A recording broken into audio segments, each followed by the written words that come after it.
Face the camera, please. Hold it. Thanks. Look for it in the Morning Express. Casey, press photographer.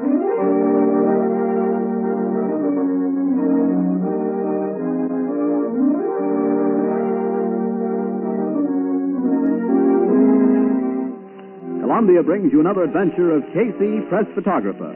Tonight and every Saturday at this time, Columbia invites you to follow Casey on his exciting assignment and to meet the strangely assorted people who pass in swift-moving parade before the shutters of his camera. Tonight, The Clue in the Clouds.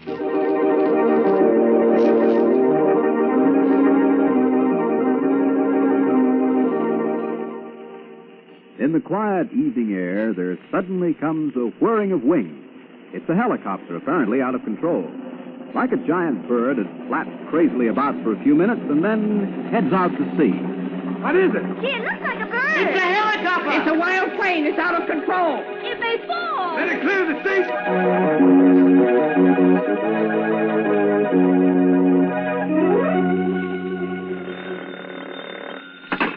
City desk. Burke speaking. Hey, Burke. Who is this? Casey? Yes, it's Casey. Listen, there's an airplane loose over the city, a helicopter. Yeah, it's out of control. Something has happened to the pilot. It's headed out to sea. The Coast Guard is trying to get the plane in the air to follow it now. Oh, yeah?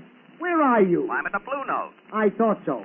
Now, listen, Casey. Go home and sleep it off. I'll see you in the morning. Now, listen, are you inferring Yeah. You ought to know better than to phone me in that condition. Now, go home and go to bed. Oh, stop it, Burke. I'm as sober as you are. I tell you, this is a story. Okay. So it's a story. What do you want me to do? Stay up all night waiting for you to get it? Oh, that's swell, Chief. I knew I could count on you. We're going down to the Coast Guard headquarters now and get all the dope we can. Maybe some pictures. Who's with you? Ann Williams.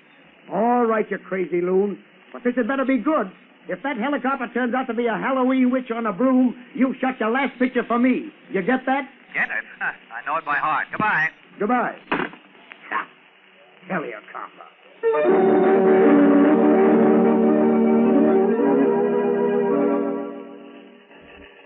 But I'm telling you, Burke, it fell into the sea like a millstone and disappeared. Well, Casey, if 4,000 other people hadn't seen it, I wouldn't believe it. Whose plane was it? The police say it was John Hampton. He had the only helicopter around here. Oh, yeah, I remember. Flew it in from his estate to the top of his office building every day. Our pioneer air commuter. And he's missing, huh? Yep, he and Mrs. Hampton both. Well, take that stuff you've got to a rewrite man. Have one of the boys fix up an obituary. We've lost one of our leading citizens in a plane accident. And that's that. Now, listen, Burke. Casey doesn't think it was an accident. No, for Pete's sake. And why not? Burke, I think that dive into the ocean was planned. There's something phony about this story, and I want to track it down. All right. What do you want to do, go chasing geese again? You better let him, Burke. Someday, Casey, you'll go out and cover a story that I want covered. Now, go on. Get out of here. Thanks, Burke. Burke, I'll tell you, I'll make a bet with you. If I'm right about this, the drinks are on you. And right now, I'm going over to John Hampton's offices to see what I can find out. Oh, you better take Williams with you. She'll just sit around and sulk till you get back. Oh, gee, both thanks. Okay, Burke, we're on our way.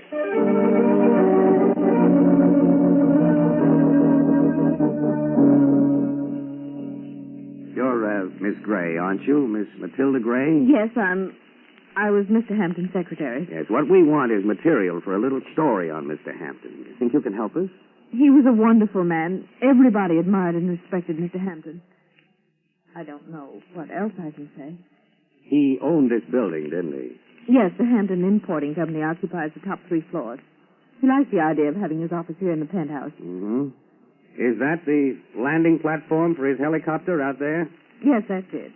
You mind if I get a picture of it? Not at all. Can you take it through the window? Well, let's see. Yes, I think so.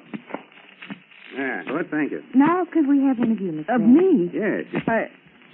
Why, I don't know. I don't look very... Oh, you look swell. Look at this picture. But that's Mr. Hampton's picture. No, I... Paper, this is just for the record, you know. You, use a picture of your boss, wouldn't you? Yes. I guess so. Okay, hold it. Thanks. Well, that's one you won't have to look for in the Express. Now, Miss Gray, what other interests did Mr. Hampton have? Business interest? Anything at all. Well, he had a little commercial movie studio, the Aristocrat Film Company.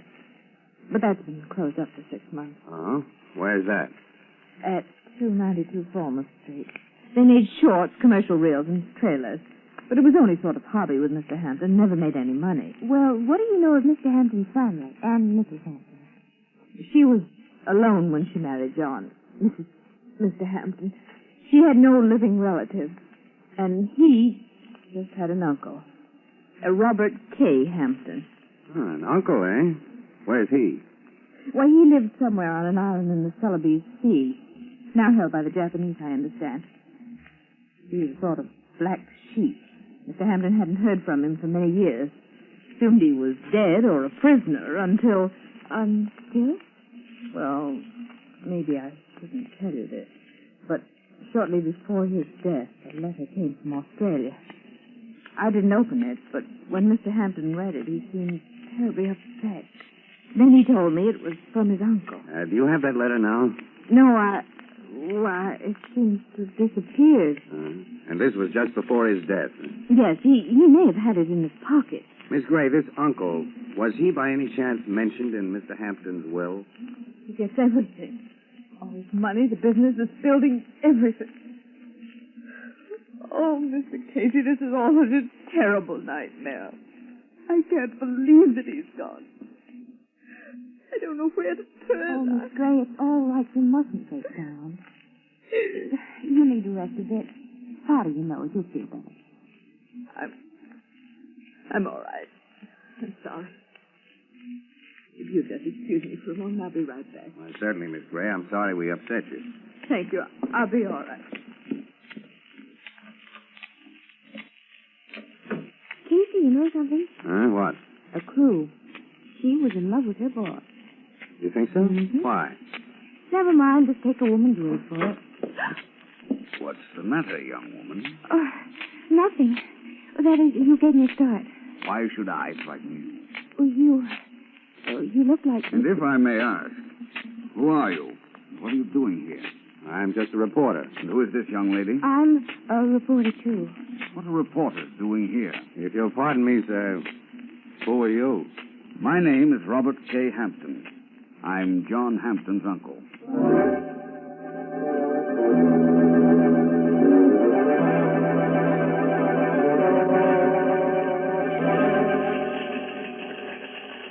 So you think this uncle had something to do with Hampton's death, huh? Well, look, a guy names a black sheep uncle as beneficiary in his will and suddenly gets a letter from him. From all reports, he's very upset by it. And the next day packs himself and his wife off in a plane for a double suicide. Lieutenant Logan pronounced it an accident. Yeah, well, it doesn't add up to me. This uncle ties in somehow. Come on, Ann, I gotta think. Let's get out in the air. The nice smoke-laden air of the Blue Note, I have no doubt.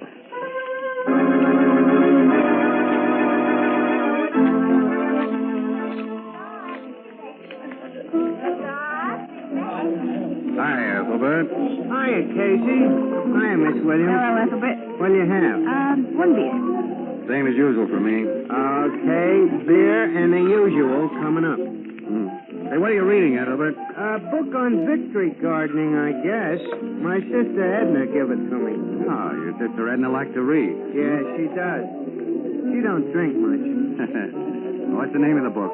5 Little Peppers and How They Grew. Listen, why don't you read something interesting? Like that death plane story of yours in the Express? Something. I'm following that, too. Good. Here's your beer. Well, what's your opinion? Well, I think it was a sort of chameleon of errors. I think this guy was planning to run away with some dame. So? He gets the plane all heated up for it when a heavily veiled figure sneaks into the cockpit beside him and gives him the nod to get going. Then he finds out that it's his wife and not his lady friend under the heavy drapes and that she's crossed him up. And by that time, he's so disgusted he dumps the whole thing in the drink. On what do you base these deductions, Ethelbert? Yes, mastermind. Tell us. Quote, he who tries to fool his wife ends up playing the fool himself. Unquote. You better stick to your books, Ethelbert, and leave the amateur detecting to Casey. Yeah, and you know, Ethelbert, I wouldn't waste my time on Five Little Peppers either. It's way over your head. Well, to tell the truth, I'm having a tough time wading through it. You got any ideas? Well, there's Gibbon's Decline and Fall of the Roman Empire. They got that in a book already? Sure. Well, it just declined and fell last September. Hey, look, Annie, you tell him. I'm going over and talk to Ernie.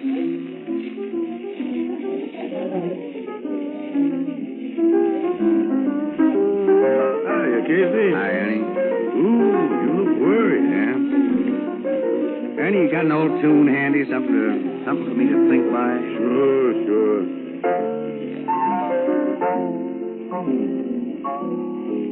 That's good. Can't quite tag it, though. Me and my shadow. Oh, yeah, sure. Me and my shadow. Yep. You know that other self always under your feet? Other self, huh? Yep. You got another self. Now, one Casey has to stay here and work on the express. Yeah. The other wants to fly away. Go deer hunting up in the woods somewhere. Ernie, you got an uncle? Sure, I got an uncle. Well, look, if you knew he was coming to see you, would you want to fly away? Well, I'd be tempted to. Yeah, why? Because it'd mean that he was bringing his 8 kids along to live off of me. Yeah, but the thought wouldn't make you want to kill yourself, would it? Oh, Casey, why you gotta be so dramatic? Of course not. Tell me, Ernie, what makes guys want to get away? Oh, a dame, usually. But I see 'em fly away from one and go right to another, leaving all their worldly goods behind them. That's kind of costly, isn't it? Yeah. Dames are costly. Now, if it was me now, I'd try to get the dame to fly away and leave my worldly goods to me. Yeah. What? I'd say it'd pay a fella better if he could get the dame to fly away and leave the worldly goods to you. Ernie, I think you got something there. Yeah, thanks.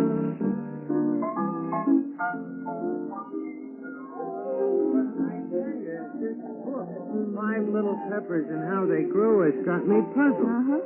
I'm in the 4th chapter already, and they ain't even started to spade the ground up. Hey, come on, Ann. I suddenly got a hunch. Hey, where are we going? Home. But tomorrow, we're going back and have another look at Uncle Robert K. Hampton.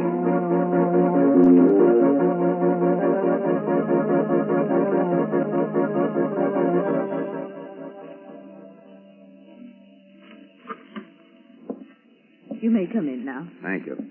This is Mr. Robert K. Hampton. Miss Williams, Mr. Casey. Yes, we've met before, briefly. How do you do? Well, this is the young lady who was so startled yesterday when she first saw me. I'm sorry, Mr. Hampton. It was just that you looked so much I know. You were struck by my resemblance to my nephew. Yes. Well, I don't blame you. You know, I never realized how much he'd got to look like me until I arrived and saw his picture here. Yes, it is a striking resemblance, sir. Your hair is gray instead of brown. And, of course, he had a mustache. Yeah, but anyone would take you for brothers otherwise. I think they're quite different. Well, after all, there were only 7 years difference in our ages. I was just a kid when my brother's son, John, was born. Yeah, we were very sorry about what happened to your nephew, Mr. Hampton. These things are always kind of tough to take. Yes, they are. But, of course, it wasn't entirely unexpected.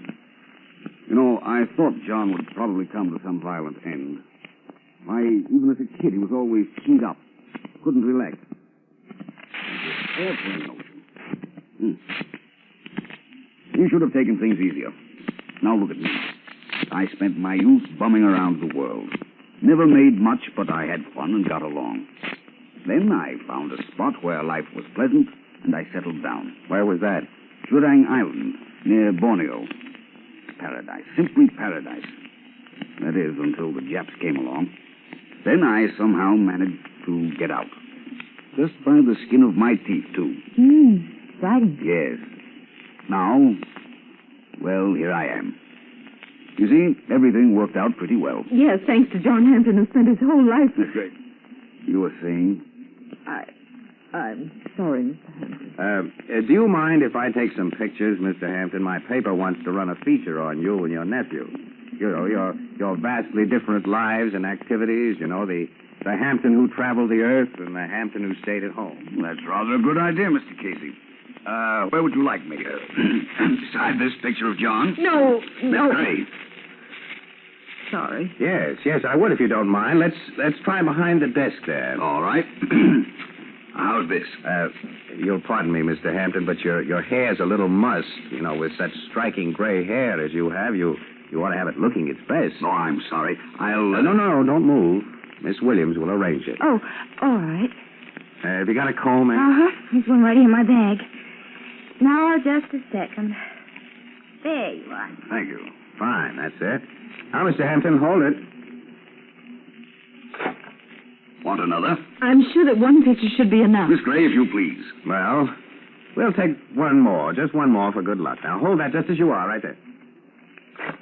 Thank you. Oh, but I'm afraid I'm in that one, too. Your camera was pointed right at me. Well, we'll see when they're developed. Now, thank you both very much. Thank you. You know, Mr. Casey, I'm somewhat of a camera fan myself. No, that's so? Yes, taken pictures all my life. I have some beautiful shots of Shirang Island. I was wondering if perhaps you couldn't print them along with the feature on my nephew and me. Not that I would want to monopolize the story, of course, no. But I only thought it might set off the differences in us. More dramatically. You know, give it a little added color. Yeah, sure. Sure, that might be an angle. Let's see the pictures. Yes, well, I have a few small ones in my wallet here. Uh-huh. The Japs got most of my stuff, of course. Oh, yes, I can imagine. Let me see now. Yes, here's a nice shot. Mount Tonamau. Oh. Hey, look at this, Ann. Beautiful. And this is a view of my backyard, so to speak, looking north. Is that you in the hammock? Yes, that's me. I used a self-timer. Set it and then ran and got into the picture. Used a flexo camera with f3.5 lens at 1/20th of a second. Oh, it's not bad. What's this one? That's me again. Same trick. That was taken from the front porch. Looking south? Yes. That's lovely country. Looks almost like a stage setting. I think perhaps we're boring these people, Mr. Hampton. Yes, I'm afraid we are. No, really, not at all. I'd like to use these pictures. They're exceptional shots. And pictures always dress up a feature. Well, all right. But you will be careful to return them to me, won't you? They're the only prints I have, and I treasure them beyond words. Don't worry, I'll treat them with kid gloves. Thank you, Mr. Casey. Well, that's all right. Now, I think we better be pushing off. Time and deadlines wait for no man. And no woman either. We're happy to meet you, Mr. Hampton, and we hope that you like it here. I think I shall. Take good care of the picture. Right. Look for him in the Morning Express. Bye, thank you. Goodbye. I don't like that young man. He's too clever. Now, darling, take it easy. After all, he's only a newspaper photographer. Are you sure this article on you is a good idea? Of course. We'll need it. Why do you think I went to all that work to get those pictures? The public must be convinced, too. Now, don't worry, my dear. There'll be no slip-up. There better hadn't be. Not after 11 years of planning and waiting. Now that those people have the pictures, I'll set fire to the evidence. You mean burn the negatives? There are little fires and big fires. Oh. You mean... Yes. Tomorrow night, a nice big fire.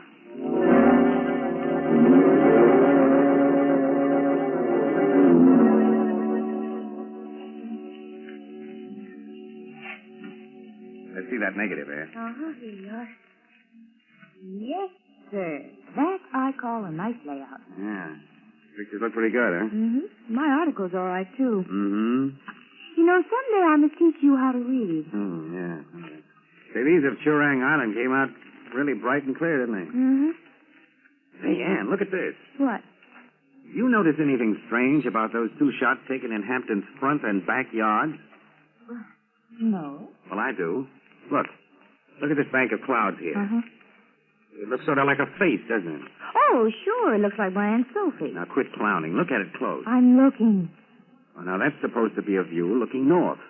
That's right. Well, here's exactly the same formation in the view looking south. Well, that's queer. Queer. It's a physical impossibility. There haven't been two cloud formations exactly alike since the first day of creation. Well, Then these scenes were fake. Yeah, they were beautifully fake. You know, I thought Hampton froze a little when you made that crack. What crack? About those pictures looking almost like a stage setting. No, Annie, Hampton gave us these pictures for the paper for a reason.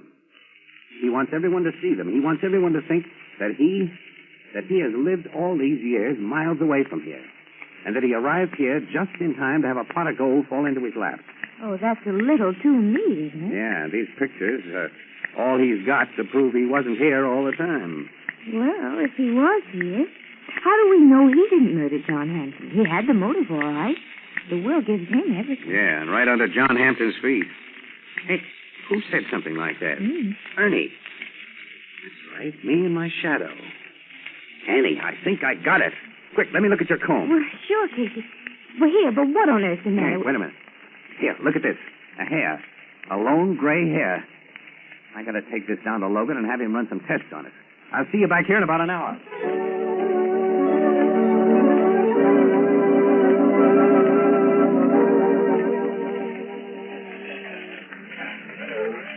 Well, here are your pictures of Hampton, the ones we didn't print. Yeah, thanks. I just wanted to check on him. Let's see. Yeah, here it is. Look, Bert. This one of Hampton with Miss Gray in the background. You see this? Yeah. And what a sugar-coated look she's got on her puss. Hey, let me see. Don't she look like a mother whose son has just been made president of his class or something? She in love with this guy? Of course not. You sure, Ann? Well, she just met him. Uh-huh. You swore she was in love with her boss. That's right, and a woman like that couldn't be in love with two men. Why not? Because she's the perfect one-man woman type. Uh-huh. That's all I wanted to hear.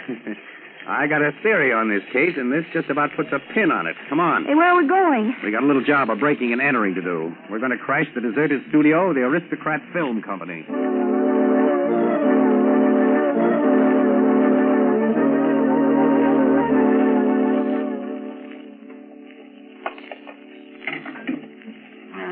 I think I just about got it. Isn't this a tiny little bit illegal? I can fix that with Logan. He and I are just like that. There we are.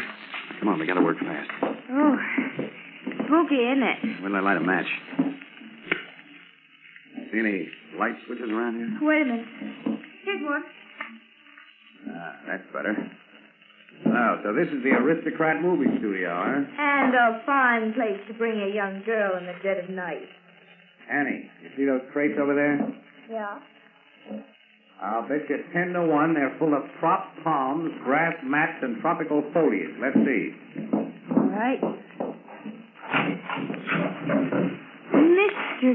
Casey, your intuition is appalling. I'm glad I didn't cover that bit. Uh-huh. Artificial flowers, trees, rocks, leaves. Everything you need to build up a nice little South Sea Island setting right here. Uh-huh. You mean Hampton could have sneaked in here alone, arranged a beautiful little tropic setting, and taken pictures all over the place? Not only could have, he did, with a self-timer. And by changing the bushes and foliage around, he got the so-called view from his front porch and the one from his back porch. Well, where's the sky with a funny cloud formation? It's hanging right over your head. Look up. All those big hanging things? Yeah. Yeah, it's one of those. Those are background, you see, held up there by these ropes tied right here. Oh, which, these? Hey, look out! You want to kill us both? You pull that knot and all those heavy drops will crash down on our heads. Oh, sorry. I only thought you might want to get them down to see if you could find the one with the cloud. Yeah, but we'll have to snub the rope around this peg and let it drop down gradually. Those things are heavy. Put your hands up, Casey. Hampton. He's got a gun. You too, Miss Williams. Oh, yes, sir. You seem surprised to see me, Mr. Casey. Why? Do you forget that I own this studio now? It's rather I who should be surprised. What are you doing here? We're looking for Churang Island. And you? I came to burn this place down. For a reason that you may have already surmised. Yes. You didn't want anyone to find out where you made those phony pictures, did you? No, and I don't want you to tell them. And you won't if you and your charming lady friend should get trapped here and cremated. There's rather an ugly name for that. Murder. A murder is not a murder until it's proven so. But before I kill you, I want you to tell me something. Yes, I expected that. Most murderers are very cautious to know where they slipped up. All right, I'll tell you, Mr. John Hampton. Oh. You guessed that, too. Of course. You're not Robert K. Hampton. There never was any Robert K. Hampton. You never fled from the Japs on Churang Island. You picked that place because it would be impossible to check your story. This whole thing was arranged between you and Miss Matilda Gray. You planned this for years and been in love with her for years. Go on. You drew your will to a fictitious uncle and probably faked up enough credentials so that you could appear to be that uncle. And then when the time came, all you had to do was drug your wife, put her in a helicopter. There was just enough fuel to get over the ocean and set the controls and let her go. Don't you think the plan was clever? Fiendishly clever. And it was clever of you to spend 10 years working out your disguise. Most criminals try to change their identity by putting on a disguise. You achieved a change by taking one off. One you'd worn for 10 years. You shaved your mustache, bleached the dye out of your hair, and then came down here and took a few pictures of yourself in a tropical setting. Then, the very next day, you turned up as the long-lost uncle, inheriting all your own money and in a position to marry Miss Matilda Gray. I fooled everyone but you, Mr. Casey. Tell me, why did you suspect me? Well, being a photographer, maybe I looked too closely at your pictures. And you made the mistake of using the same sky in all of them. Oh. Clever of you to notice it. Well, you slipped up on one other little thing, too. Your hair. Remember when I combed it for you, Mr. Hampton? Yes, under the police microscope, a strand of your hair still showed traces of brown dye. It's those little things, Mr. Hampton. Perhaps. And then, of course, you should never have let me get a picture of Matilda Gray off guard. For although she treated you badly and seemed to hate you, her love showed up in the face as plainly as though it were written there. Very interesting. And as Anne told me, a woman like Matilda Gray couldn't love two men. It turned out she didn't. Both men were you. Quite right. Now, before you have a chance to turn this story over to the police, I'm afraid I shall have to shoot you both. I wonder if you'd mind shooting me first. The sight of blood, you know. You can't afford to joke, Miss Williams. Oh, no. I don't want to be too near. May I stand over there by those ropes? Wherever you wish. Thank you.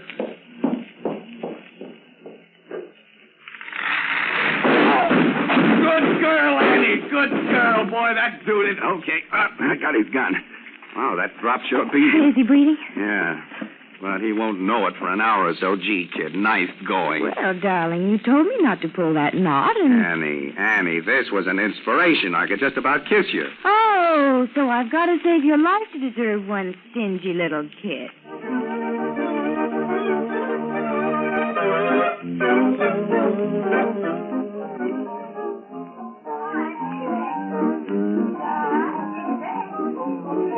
Well, boys and girls, day of days. The drinks are on first. Now, wait a minute, Casey. My bet was with you. You can't do this to me. Can't I, though? Hi, Ethelbert. Hi, Casey, Miss Williams. Well, Mr. Burke, this is a surprise. Yes, well, Burke's buying the drinks, Ethelbert. Wow, what'll it be? Hello, Ethelbert. Oh, hello, Grace. What'll it be, Miss Williams? Double martini. A double? 2 olives. And the usual for me. A double. Now, wait a minute, Casey. And a double scotch for Ernie at the piano, too. Hey, go easy, Casey. One for his shadow, yeah. And one for you, Ethelbert, and a double for Grace. Hey, Casey. And see what the boys in the back room will have, too. And what would you like, Mr. Burke? Oh, please, Ethelbert. How much is sarsaparilla? Well, as Carrie Nation once said, quote, he who partakes only of nature's liquor has the pleasure of remaining sober and paying the check, unquote.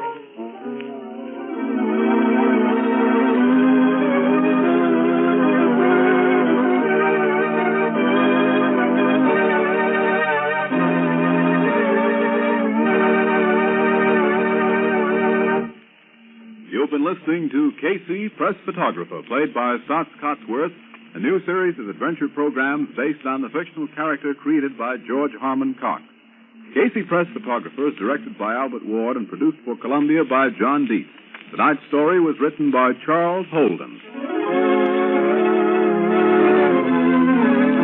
Join us again next week at this same time for another swift-moving story of Casey, Press Photographer.